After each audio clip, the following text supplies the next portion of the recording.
귀한 찬양 감사합니다. 하나님은 찬양 받으시기에 합당하신 분입니다. 찬송으로 이번 주간에도 하나님께 영광 올려드리는 저와 여러분 되시길 바랍니다. 오늘은 창세기 25장 27절로 34절까지의 말씀을 중심으로 위험한 식탁이라는 제목으로 말씀을 나누려고 합니다. 25장 27절로 34절 제가 봉독해 드리겠습니다. 그 아이들이 장성함에 에서는 익숙한 사냥꾼이었으므로 들사람이 되고 야곱은 조용한 사람이었으므로 장막에 거주하니 이삭은 에서가 사냥한 고기를 좋아하므로 그를 사랑하고 리브가는 야곱을 사랑하였더라. 야곱이 죽을 쑤었더니 에서가 들에서 돌아와서 심히 피곤하여 야곱에게 이르되 내가 피곤하니 그 붉은 것을 내가 먹게 하라 한지라. 그러므로 에서의 별명은 에돔이더라. 야곱이 이르되 형의 장자의 명분을 오늘 내게 팔라. 에서가 이르되 내가 죽게 되었으니 이 장자의 명분이 내게 무엇이 유익하리요. 33절 34절 두 절을 다 함께 봉독합니다. 야곱이 이르되 오늘 내게 맹세하라. 에서가 맹세하고 장자의 명분을 야곱에게 판지라. 야곱이 떡과 팥죽을 에서에게 주매 에서가 먹으며 마시고 일어나 갔으니 에서가 장자의 명분을 가볍게 여김이었더라. 여러분, 우리 어른들이 그런 말씀을 하신 적이 있죠? 사람은 무슨 힘으로 산다고 그랬어요? 우리는 고기 힘으로 사는 게 아닙니다. 한국 사람은 밥심으로 사는 겁니다. 음식이라고 하는 것은 하나님이 주신 선물 중에 하나입니다. 그래서 사람이 전부 다 태어나면 제일 먼저 먹는 음식이 뭡니까? 뭘 먹어요? 어머니의 젖을 먹습니다. 그래서 사람은 태어나서 처음 먹는 음식이 음식만을 먹지 않습니다. 절대로. 음식을 먹으면서 어머님과의 친밀한 관계를 배우게 됩니다. 그래서 어린아이부터 우리가 젖을 먹으면서 음식만을 통해 힘을 얻는 것이 아니라 관계를 통해서도 힘을 얻는 법을 배우는 것이 음식의 축복입니다. 우리나라는 1970년대만 해도 그때 가지고 있는 독특한 아름다운 관습이 있었습니다. 그 중에 하나가 뭐냐면 저녁 식사를 할 때 대부분 그때는 어머님들이 일을 안 하실 때였습니다. 저녁 식사를 할 때 다 나갔다가 학교 갔다 돌아오고 아버지는 직장 갔다 돌아오면 어머니가 늘 밥을 먼저 해두십니다. 그리고 밥을 먼저 해두신 다음에 그냥이 아니고 아랫목에 미리 밥을 다 떠서 뜨거운 곳에, 어떤 집은 스텐으로 된 큰 밥그릇이 있고 늦게 들어오는 식구를 위해서 사기 그릇에다가 따뜻한 밥을 언제나 넣습니다. 그래서 우리가 그때는 집에 가면 아랫목을 들치면 손을 넣으면 언제나 뭐가 있었습니까? 밥그릇이었습니다. 이걸 모르는 분 있어요 혹시? 이걸 모르는 분은 내가 굉장히 젊구나 이렇게 하시면 됩니다. 그래서 그 당시에 우리가 다 모여서 저녁을 먹을 때면 우리가 다 알고 있는 게 있습니다. 우리는 음식만 먹지 않았습니다. 그 음식에 듬뿍 담긴 어머니의 사랑을 같이 먹는 것이 저녁 식사였습니다. 오늘 성경에 야곱과 에서가 등장합니다. 에서는 사냥을 좋아했어 아버지 이삭이 고기를 좋아했기 때문에 에서를 사랑했습니다. 야곱은 조용한 사람이었습니다. 집안에 거하기를 즐겨했던 사람입니다. 그런데 이날 야곱은 음식을 만들고 있었습니다. 그가 준비하고 있는 음식은 무엇을 위한 음식이었을까? 오늘 이 성경을 통해서 알 수가 있습니다. 오늘 본문에 읽은 내용 중에 29절로 34절은 야곱이 셰프로 등장합니다. 음식을 만들고 있습니다. 마치 에서는 손님처럼 옵니다. 이 이야기는 대부분의 사람들이 잘 알고 있는 이야기입니다. 동생이 야곱이 형 에서에게 팥죽을 만들고 있었는데 달라고 했을 때 장자의 축복권을 이 음식을 통해 빼앗는 장면, 거래하는 장면이라는 것을 우리 모두 알고 있습니다. 그런데 우리가 이 내용을 다 알고 있지만 한 가지 주의하지 못한 게 있습니다. 그것은 뭐냐 하면 이상한 점이 보인다는 겁니다. 뭐가 이상하냐면 형제간에 밥 한 그릇 주면서 돈 받아야 되는 겁니까? 안 받아야 되는 겁니까? 여러분, 형제들이 라면 하나 끓여주고 돈 받을 수 있습니까? 없습니까? 없는 것입니다. 그것이 이상한 겁니다. 우리가 그냥 넘어갈 일이 아닙니다. 어떻게 동생이 형한테 밥 한 그릇, 죽 한 그릇 주면서 자꾸 거래를 하려고 그러는 것입니까? 이것이 아주 이상한 점입니다. 비정상적입니다. 야곱의 욕심은 너무 지나쳐 보입니다. 에서는 너무 쉽게 장자권을 넘겨버립니다. 야곱은 치밀해 보입니다. 에서는 너무 허술해 보입니다. 야곱은 에서의 장자의 축복권을 빼앗기 위해 모든 수단과 방법을 다 동원합니다. 에서는 하나님 주신 장자권을 너무 쉽게 팔아넘기는 사람입니다. 이 야곱과 에서의 뭔가 이상해 보이는 이야기를 통해 하나님이 우리에게 주시려고 하는 메시지는 과연 무엇일까? 혹시 이런 것은 아닐까 싶습니다. 너희는 야곱 같은 사람이냐? 아니면 에서 같은 사람이냐? 아니면 너희 안에 야곱도 있고 에서도 있는 거 아니냐? 어떤 때는 야곱처럼 살다가 어떤 때는 에서처럼 영적인 소중한 것들을 다 무시한 채 함부로 육의 것만 추구하는 에서가 되는 것은 아닌가? 이 이야기를 통해 하나님이 오늘 우리에게 주는 메시지를 오늘 아침에 좀 나눠보려고 합니다. 먼저 야곱에 대한 이야기를 먼저 하려고 합니다. 야곱에 대한 이야기를 나누려면 오늘 본문에 있는 말씀을 봐야 되는데 야곱에 관계돼서 딱 4가지 표현이 나옵니다. 먼저 29절을 보겠습니다. 29절에 야곱은 죽을 쓰고 있었습니다. 음식을 준비하고 있었다는 것입니다. 그리고 그 상황에 아마 저녁쯤 되었을 겁니다. 형이 사냥을 하다가 집에 들어오는 겁니다. 너무 배고팠습니다. 그래서 음식을 보는 순간 빨리 달라고 말합니다. 그때 야곱이 31절에 두 번째 야곱의 행동이 등장합니다. 다 같이 한번 읽겠습니다. 야곱이 이르되 형의 장자의 명분을 오늘 내게 팔라. 야곱은 죽을 쓰고 있다가 두 번째 야곱에 대한 표현이 나오는데 형님 장자의 장자권을 나한테 팔라고 말합니다. 형님이 배고파 죽겠으니까 빨리 달라. 그건 뭐 중요한 거 아니니까 빨리 달라고. 그때 야곱은요 바로 주지 않습니다. 야곱은 치밀한 사람입니다. 33절을 다 같이 함께 봉독합니다. 야곱이 이르되 오늘 내게 맹세하라. 에서가 맹세하고 장자의 명분을 야곱에게 판지라. 형제 관계인데 음식 한 그릇 주는데 그냥 안 줍니다. 맹세하라는 겁니다. 오늘날로 말하면 뭘 쓰라는 겁니까? 각서, 계약서를 쓰라는 것입니다. 야곱은 허술합니까? 치밀합니까? 아주 치밀합니다. 결국 여러분 오늘 성경에 에서가 맹세하고 각서를 쓰고 장자의 명분을 야곱에게 팝니다. 그러자 이제 오늘 내게 맹세하라는 것이 야곱의 세 번째 이야기고 34절 네 번째 다 같이 읽습니다. 야곱이 떡과 팥죽을 에서에게 주매 에서가 먹으며 마시고 일어나갔으니 에서가 장자의 명분을 가볍게 여김이었더라. 야곱이 떡과 팥죽을 어떻게 했다고요? 그제서야 주었다는 것입니다. 각서를 받고 계약서를 다 받은 후에 다시는 물르지 못하도록 그렇게 한 다음에 줍니다. 그런데 야곱은 전략가입니다. 뭘 줬다고요? 에서에게 준 게 뭡니까?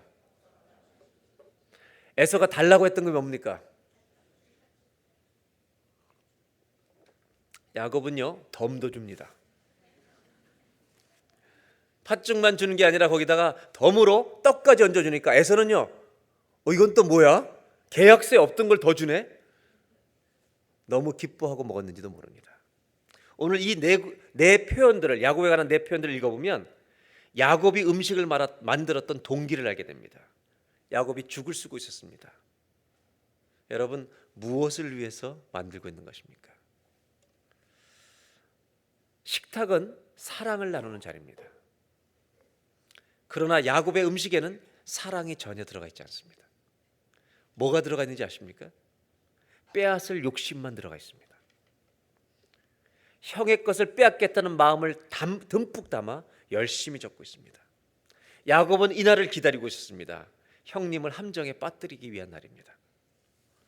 야곱은 오늘날로 말하면 적은 것으로 큰 것을 빼앗는 법을 너무나 잘 아는 사람이었습니다.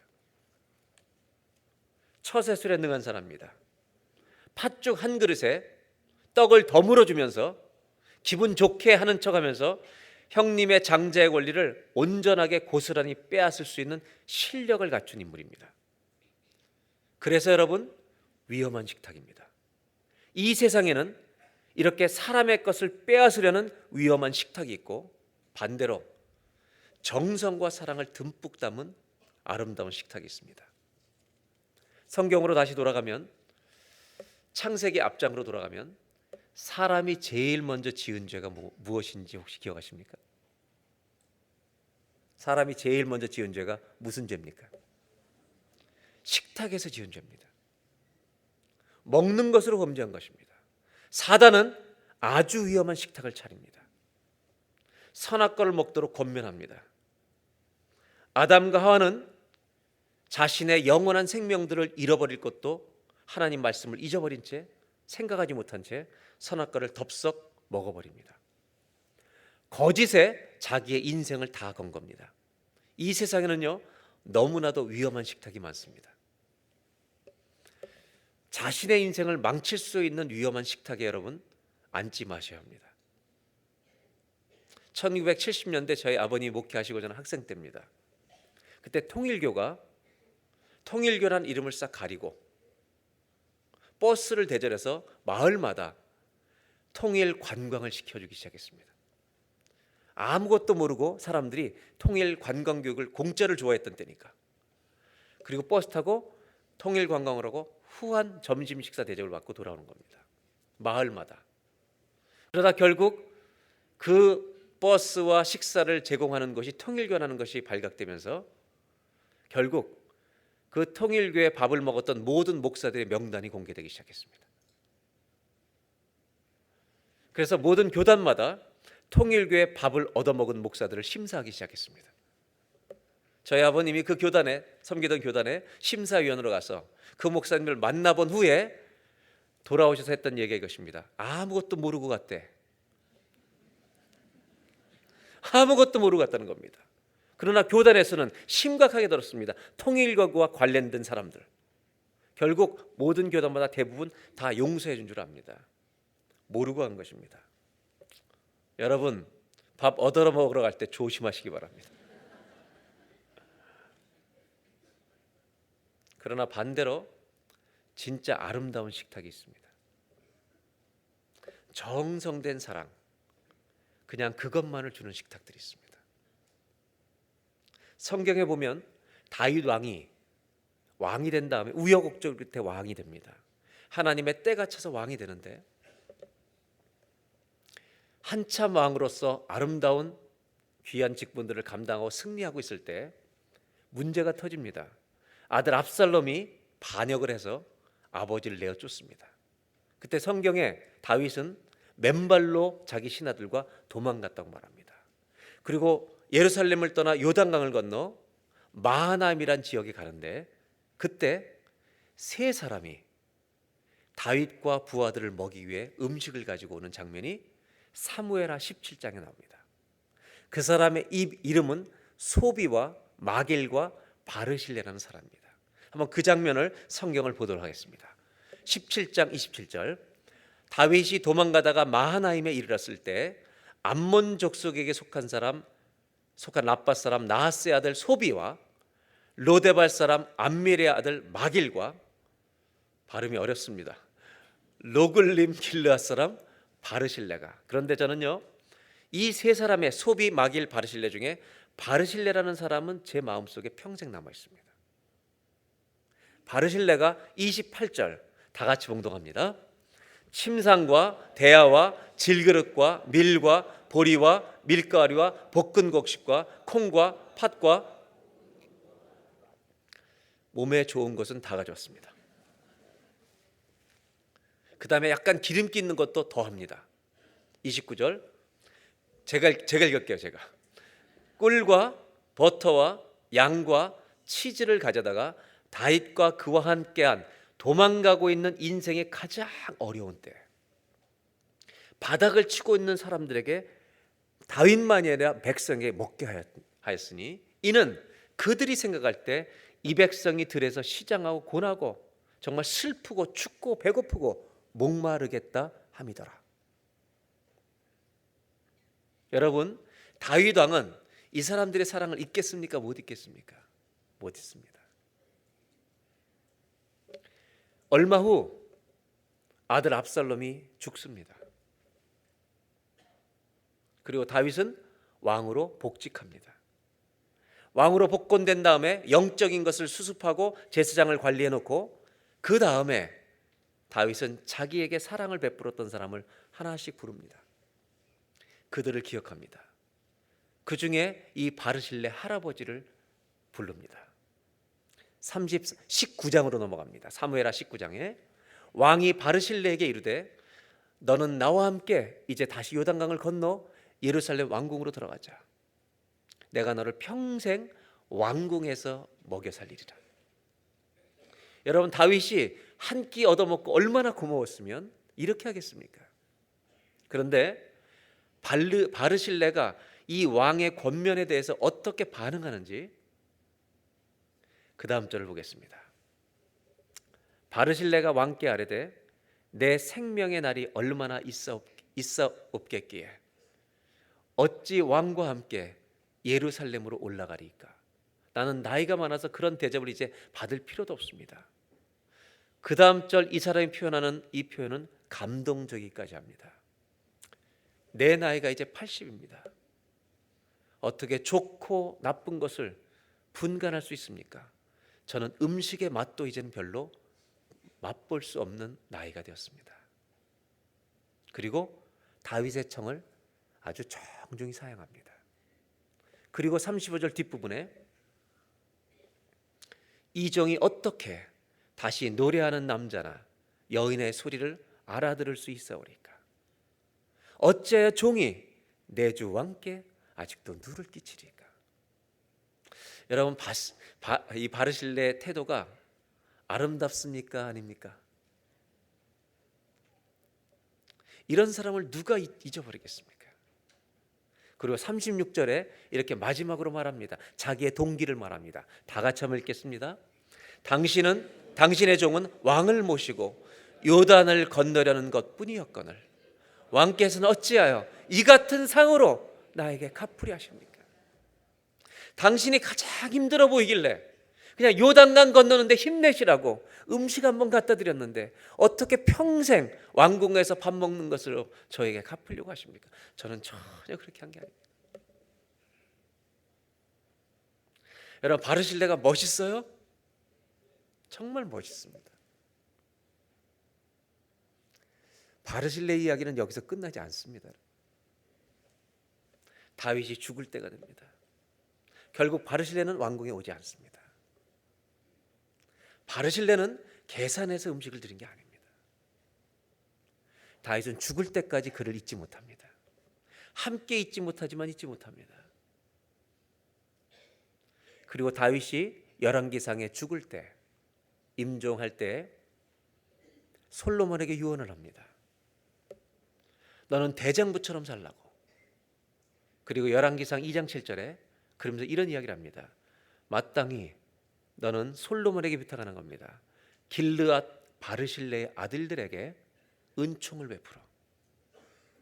그들이 바르실레 아들들이 왕궁에 네가 먹는 상에서 먹는 자 중에 참여하게 하라.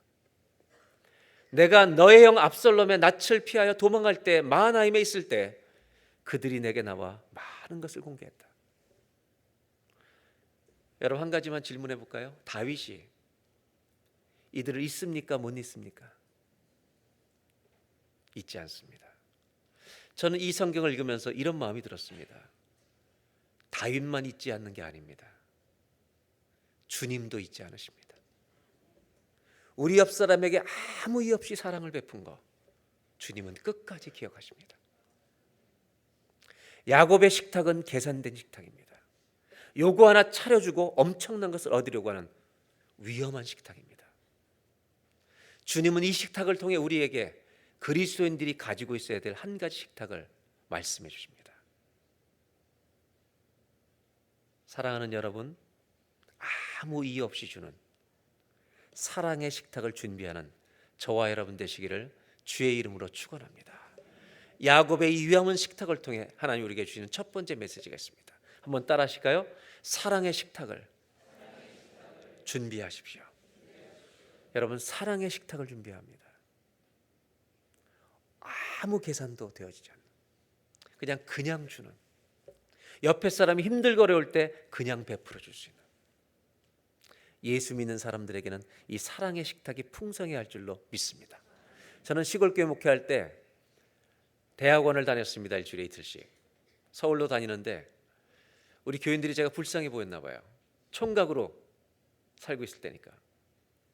버스 타러 나갈 때면 마을 입구에 나와서 한 달에 한두 번씩 권사님들을 만납니다. 어떨 때는 집 앞에 나가다가 길가에서 만납니다. 그럼 갑자기 제 앞에서 전사님 잠깐만요. 갑자기 침을 확 들쳐서 제가 얼마나 놀랐는지 모릅니다.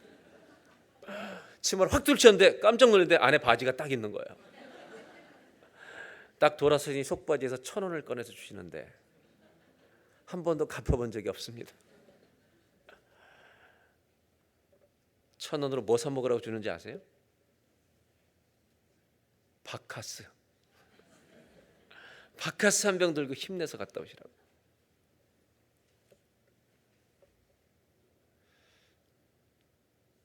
오늘 오후에 저는 손님이 한 분 오십니다. 그 첫 목회 시골교에 있던 분입니다. 이분이 시애틀에 오셨다고 전화가 왔어요. 저에게는 특별한 분입니다. 86년도에 목회하고 88년도에 결혼을 했습니다. 89년에 첫 아이를 낳고 90년도에 교인들 다 이렇게 모시고 다니는 밴이 고장 났습니다. 그래서 1년에 그 당시에 한 1,000만 원 정도 헌금 나오는 교회로 성장, 그 정도 했는데 1,000만 원이면 10,000불이죠. 1년에 10,000불. 그 정도밖에 헌금을 못하는 작은 농촌교회인데 차를 어떻게 살 수 있겠습니까? 그러나 정성껏 헌금하자 그래서 헌금을 했는데 기적이 일어나서 한 주에 500만 원 헌금을 했습니다.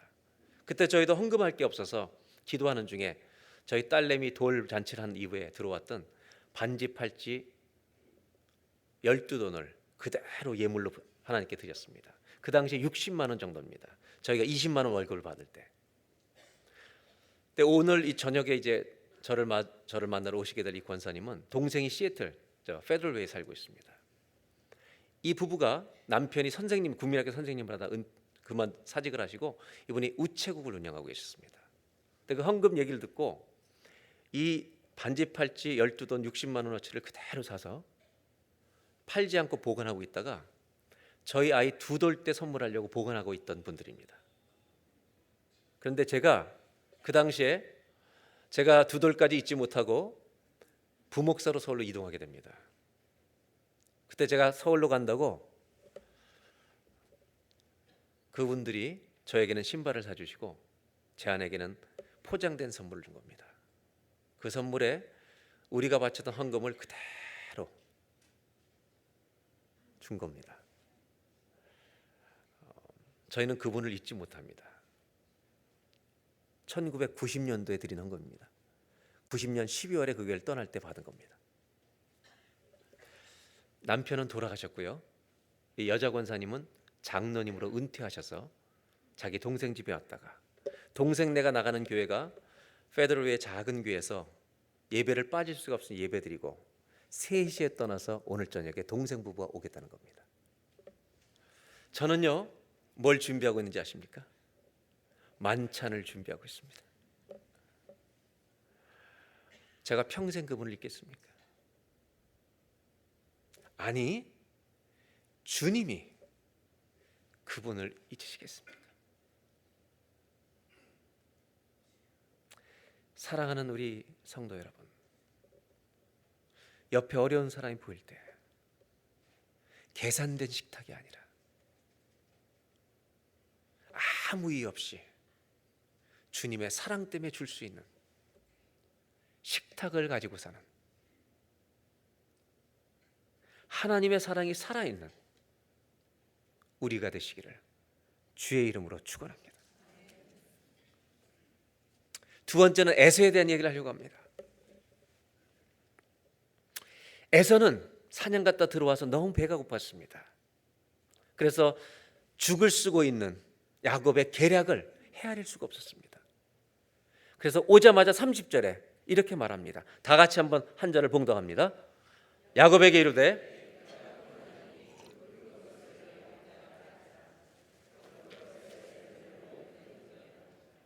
붉은 그 팥죽 나한테 먹게 하라고 바로 얘기합니다. 그러자 야곱은 장자의 명분을 팔라고 얘기합니다. 에서는요 32절에 이렇게 말합니다. 다 같이 읽겠습니다. 에서가 이르되 내가 죽게 되었으니 이 장자의 명분이 내게 무엇이 유익하. 그러니까 위에 있는 말은 우리도 하는 말입니다. 우리도 자주 하죠. 배고파 죽겠네. 우리도 하는 말입니다. 여기까지는 우리도 합니다. 그렇다고 여러분 배고파 죽는다고 집을 팝니까? 팥죽 한 그릇에서 집을 팔겠어요? 야곱은 기회주의자입니다. 남의 배고픔을 통해 그 사람에게 있는 소중한 것을 빼앗는 것입니다. 결국 그래 이거 별로 중요한 거 아니야. 그러니까 안 주고 맹세하라고 해서 맹세합니다. 그리고 34절 다 같이 읽겠습니다. 야곱이 떡과 팥죽을 에서에게 주매 에서가 먹으며 마시고 일어나 갔으니 에서가 장자의 명분을 가볍게. 여러분 에서가 팔 수 있었던 이유는 그것이 자기한테 중요하지 않게 여겼기 때문입니다. 이것이 굉장히 중요한 겁니다. 여러분 하나님이 중요하게 여기시는 것을 아무것도 아닌 것처럼 여기는 사람들이 허다합니다. 육의 것만을 구하고 영의 소중한 영적인 것을 가치를 모르고 살 수가 있다는 겁니다. 맛있는 것은 엄청나게 찾아 먹으면서 기도의 소중함을 전혀 모르고 살 수 있습니다. 그리고 34절 다시 보면 에서를 표현하는 네 가지 재미있는 동사가 나옵니다. 에서가 제가 읽어볼게요. 먹으며 마시고 일어나 갔으니. 한번 따라해 보실래요? 먹고 마시고 일어나 가고. 우리가 맨날 하는 거 아니에요 이거? 저는 궁금한 게 뭔지 아세요? 어디로 갔을까? 또 뭐 먹으러 갔을까? 이것만 하고 돌아다니는 거 아니에요 우리가? 뭐가 빠진 거 아니에요 여러분? 성경은 뭘 보이는 줄 아세요? 에서에게 하나님이 없어요. 하나님이 거하실 자리가 없어요. 에서의 마음속에 영적인 것을 구하는 마음이 하나도 없어요. 우리 이렇게 살 때 없어요? 육의 것만 24시간을 찾는 거 아니에요?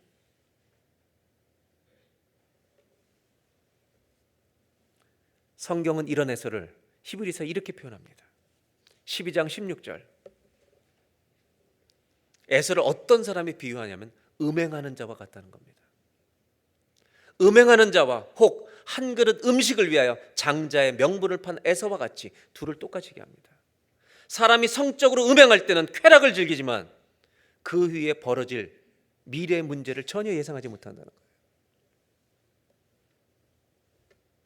그 이후에 후폭풍으로 찾아올 가정의 파괴와 마음속의 불안과 이런 것들은 생각하지 못한 채 그 짓을 하고 만다는 거죠. 한 그릇 음식 때문에 하나님 주신 장자권을 팔아먹은 에서와 같이 망령된 자가 없도록 살펴라. 17절 너희가 아는 바와 같이 그가 그 후에 축복을 이어받으려고 나에게 줄 축복이 없습니까? 늦게 돌아와서 눈물을 흘리며 구하되 버림바가 되어 회개할 기회를 얻지 못하느니라.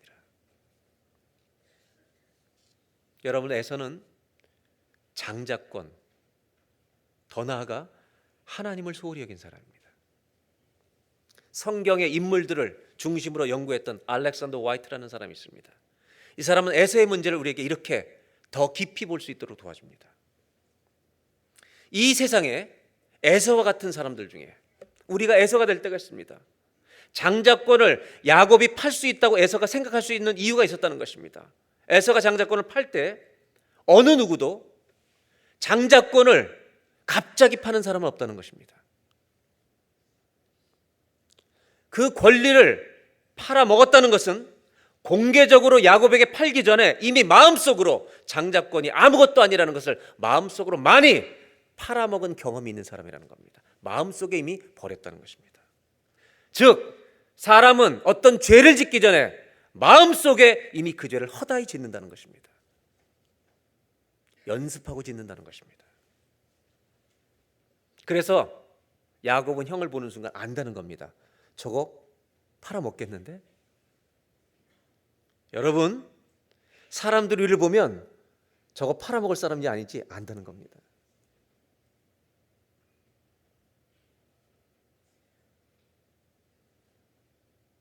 옷깃을 여미는 예배가 되길 바랍니다. 사단이 보고 저거 팔아먹는 거 아주 쉽겠구나, 선악과 먹이면 바로 먹겠구나, 금방 알겠다는 것입니다. 여러분, 에서의 마음속에는 하나님이 없습니다. 가정의 달입니다. 오늘은 어린이 주일입니다. 여러분, 성경에 보면 이것이 우리의 자녀들과 연결시킬 수 있는 말씀입니다. 성경에 보면 예수님이 공생을 시작하실 때 40일을 금식하십니다. 배고프신 다음에 굶주렸을 때 제일 처음 받는 시험이 뭘 만들라는 겁니까? 식탁 좀 만들어 보라는 겁니다. 돌로 떡을 만들라 합니다. 그때 예수님이 하셨던 유명한 말씀 우리는 잘 알고 있습니다. 사람은 떡으로만 살 것이 아니요, 그 다음에 여러분들이 하십시오. 하나님의 말씀으로 살아야 한다고 말합니다.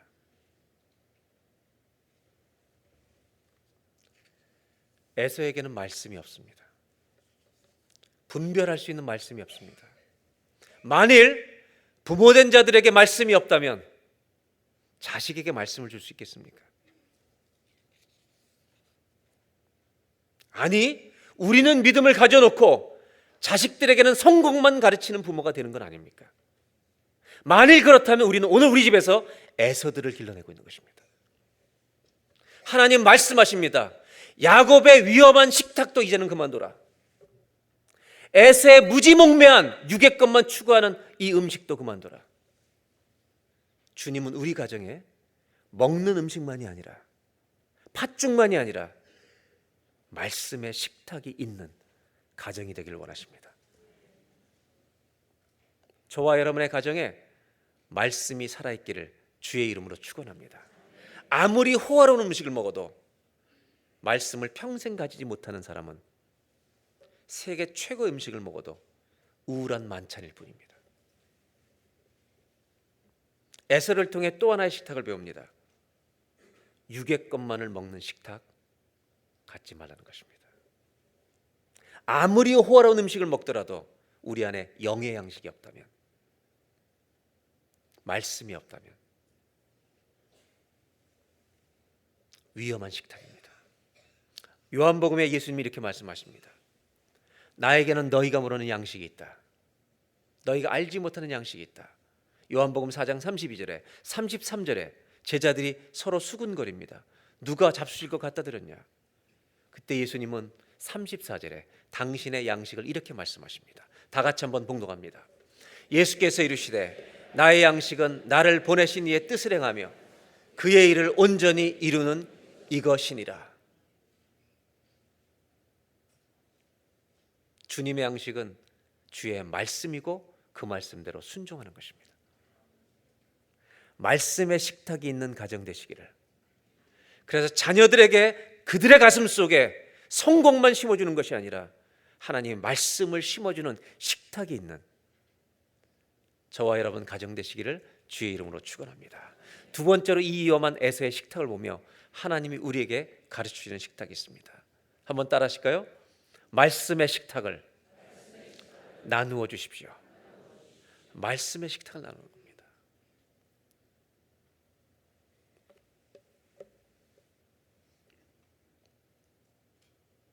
마지막으로 나누려고 하는 게 있습니다. 마지막은 예수님이 준비하신 식탁을 좀 생각해 보려고 합니다. 예수님은 공생애를 활동하실 때 식사를 즐겨 하셨습니다. 마르다 집에 가서 밥 먹다가 혼난 거 아시죠? 마르다 음식 준비하고 있는데 마리아가 둘이서만 예수님과 얘기하고 있으니까 예수님 뭐 하고 계시냐고 거기서. 마리아를 보내서 빨리 음식 준비하게 하라고. 그러면 마리아가 와서 준비하면 예수님 뭐 하고 계시라는 얘기예요? 혼자 신문 보고 TV 보고 계세요. 신문 TV가 어디 있어요? 당신도 알아서 좀 와서 도와요. 어쩌면 그랬는지도 모를 상황에 주님은 많은 식탁을 즐기십니다. 특별히 세리와 죄인들과 버림받은 사람과 식사를 즐기십니다.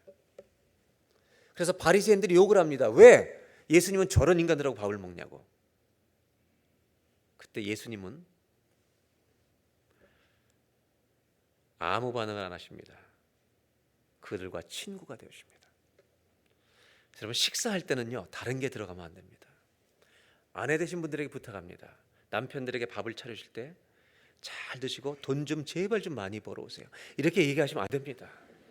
걸립니다, 여러분. 밥 먹을 때 불편한 얘기 하지 마세요. 소화가 안 됩니다, 여러분. 자식들에게 밥 잘 쳐주고 제발 공부 좀 잘해라. 그건 밥이 아닙니다, 여러분. 독입니다, 독. 오늘부터 그런 부모가 없기를 바랍니다. 밥과 함께 반드시 뭘 줘야 돼요? 사랑을. 밥과 함께 뭐를? 말씀. 예수님은요, 돌아가시기 전에 마지막 식탁을 본인이 준비하십니다. 뭘 준비하셨는지 대답해 주실래요, 저한테? 빵과 뭘 준비하셨어요? 포도주를 준비하십니다. 그리고 이렇게 말씀하십니다. 이 빵은 너희를 위해 내어주는 내 몸이다. 이 피는 너희를 살리기 위한 내 피다. 이 포도주는 선악과를 먹고 죽어가는 우리들에게 당신의 몸과 피를 내어주십니다. 그리고 한 가지를 더 말씀하십니다. 나를 기억할 수 있겠니? 예수님은 성만찬 때 제일 중요한 말씀을 하신 게 이겁니다. 나를 기억하라. 나를 기억하라.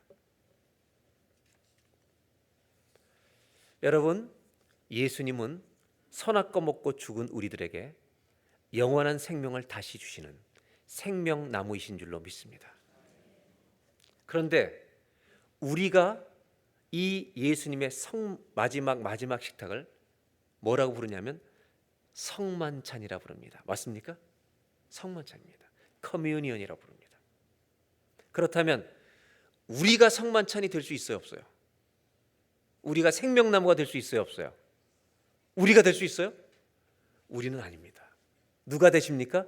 예수님이 되십니다. 예수님은 자신의 몸으로 성만찬을 주십니다. 그리고 그 성만찬 마지막 식탁대로 십자가에 달려 몸과 피를 내어주십니다. 우리는 죽어도 다른 사람에게 생명나무는 될 수 없습니다. 예수님만이 영생을 주시는 줄로 믿습니다. 그렇다면 우리는 한 가지를 할 수 있습니다. 우리가 밥상을 차려놓고 사람들을 초대해서 밥을 먹다가 여러 번 밥을 먹으면서 교제하다가 어느 날 때가 되면 그들에게 우리의 영원한 양식은 예수님이라는 것을 소개할 수가 있습니다. 내가 밥을 먹는 중에 식탁을 차려놓고 내가 초대한 안 믿는 영혼들, 죽어가는 선악과를 먹고 죽어가는 영혼들에게 내가 우리의 영원한 생명 대신 예수님을 전해주는 그러한 식탁을 만드는 그날 우리의 식탁은 성만찬이 될 줄로 믿습니다. 영혼을 살리는 겁니다. 저는 저희 집안에 조카 며느리가 들어올 때 안 믿는 자매가 한 명 들어오게 됐습니다. 저희 둘째 누이인데 목사님 가정입니다. 그래서 교회 다닐 걸 권면해서 이제 다니는 걸로 하고 결혼을 했습니다. 결혼하게 됐습니다. 그래서 제가 마음속에 제 마음에 부담이 생기는 겁니다. 왜냐하면 그 조카를 제가 굉장히 이뻐하던 조카 중에 하나였습니다. 특별히. 그래서 제가 그 조카를 며느리를 전도하고 싶은 마음이 들어서 혼자 만나서 전도하는 것보다 조카와 또 다른 누이의 조카를 같이 불러가지고 형제처럼 친한 아이를 불러서 이 조카 며느리 될 아이하고 서울에서 제일 좋은 호텔 중에 하나로 만찬을 준비했습니다. 그리고 뷔페를 실컷 먹게 했습니다. 저는요, 장자권을 빼앗으려는 계략은 아닙니다. 그리고 나서 옆으로 커피숍으로 이동해서 조용한 곳에서 복음을 전하려고 밥을 먹었습니다. 그날 주께서 기적을 베푸셨습니다. 바로 앞에 있는 테이블에 윤영주 장로님, 그 교회 목사님과 식사를 하고 있었습니다. 저를 보시더니 왜 한국에 언제 왔는데 연락도 안 하냐고 인사를 했습니다. 어떻게 오셨냐 그래서 이런 사정으로 이제 밥 먹으러 왔고 이제 좀 있으면 전도할 거라고. 결국 장로님이 돈을 자기가 내시겠다는 겁니다. 이건 은혜 위에 은혜입니다. 그리고 돈만 내주시는 정도가 아니라 이 며느리는 윤영주 씨를 몰라요. 너무 어리니까. 그러니까 윤영주 씨가 나를 모르냐 했더니 모른다 했더니 엄마한테 전화하라고. 그래서 엄마한테 전화했더니 윤영주 씨를 만나고 있다고. 여기 또 엄마가 감격하는 겁니다. 그리고 나서 옆으로 이동해서 복음을 전합니다. 1시간 넘게 제 조카들과 이 며느리 될 사람하고 복음을 전하고 제가 며느리에게 물어봅니다. 며느리 사람에게 이 예수님을 지금 믿고 싶으냐? 믿어지느냐? 조금 더 고민해보고 믿겠느냐? 저희 4명이 앉아있는데 제 조카 며느리가 외삼촌 지금 믿고 싶습니다. 그래서 그 자리에서 우리는 기도를 시작합니다. 커피와 작은 케이크 있었지만 그날은 성만찬입니다.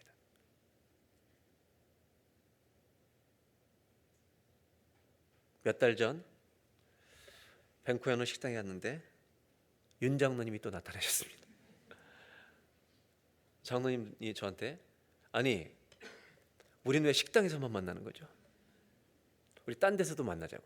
그래서 제가 그때 빚을 갚으려고 오늘 그럼 제가 사겠습니다 그랬더니 어느 교회 초대를 받아가지고 그 교회가 내야만 된다는 거예요. 그래서 또 못 내고 은혜 위에 은혜로 나왔습니다. 우리는 하루에 3끼를 식사합니다. 여러분 아십니까? 죄를 짓기 위해서 잘 먹는 사람들도 있습니다. 그러나 적어도 일생에 몇 번은 우리를 살려주신 주님이 우리의 양식이 되어주신 것처럼 몸과 피를 찢어 우리의 구원이 되어주신 것처럼 우리 집에 안 믿는 사람을 초대해서 그냥 밥을 먹고 어려운 일 없냐고 그냥 기도해주고 그러던 어느 날 성령의 도우심이 있는 날 예수님이 우리의 영원한 양식이라고 전하는 그날은 주님이 임재하시는 성만찬의 식탁이 되지 않겠습니까? 이것을 구원의 식탁이라고 부르는 것입니다. 예수를 믿는 사람에게는 사랑의 식탁이 필요하고 말씀의 식탁이 있어야 하고 구원의 식탁이 준비되어 있어야 합니다. 오늘 마지막 3번째로 나누려고 하는 것이 이것입니다. 야곱과 에서의 이 위험한 식탁을 통해 주님은 우리에게 이 식탁을 준비하라 하십니다. 한번 따라 하실까요? 구원의 식탁으로 살아가십시오. Use your table. 여러분들의 식탁을 사용하라는 겁니다. To connect people with Christ. 주님과 사람들이 만나는 식탁으로 사용한다면 여러분의 식탁은 성례전의 식탁이 될 줄로 믿습니다. 그리고 여러분 마지막으로 완전한 식탁이 하나 있습니다. 예수님은 다시 오시는 날 완전한 식탁을 준비하셔서 우리를 어린 양의 잔치에 부르실 것입니다. 그날 배 터지게 먹읍시다. 아멘. 기도하겠습니다.